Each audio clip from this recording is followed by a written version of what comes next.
Railway Koduru Janasena MLA అరవ శ్రీధర్ తన శాసనసభ whip పదవికి రాజీనామా చేశారు. శనివారం పార్టీ అధినేత పవన్ కళ్యాణ్ తో భేటీ అయిన ఆయన తన రాజీనామా పత్రాన్ని అందజేశారు. వ్యక్తిగత కారణాలతోనే శ్రీధర్ ఈ నిర్ణయం తీసుకున్నారని జనసేన పార్టీ ఓ అధికారిక ప్రకటనలో వెల్లడించింది.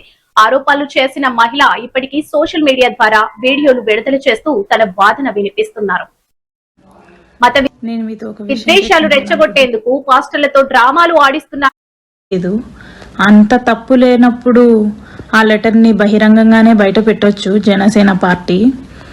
కానీ అలా ఇండైరెక్ట్గా లెటర్ అనేది రిలీజ్ చేసిందో మరి వీళ్ళే అన్నీ వదిలేసుకొని బయట అలా కండువ కప్పుకొని ఒక కొత్త జెండా ఆవిష్కరిస్తూ తిరిగేస్తున్నారో నాకు అర్థం కావట్లేదు.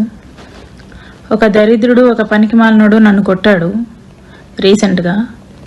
వాడేదో పెద్ద సాధించేశాను, ఇంకిది మాట్లాడదు, నేనేం చేసినా సరే ఇది అసలు మాట్లాడే పొజిషన్లో లేదు, భయపడిపోయింది, ఇంకా కోడూరులో తిరగదు అనేసి అనుకుంటున్నారేమో. ఈసారి కొట్టడానికి రండి, నేను నా నోట్తో కాదు చేతికే పని చెప్తాను ఖచ్చితంగా.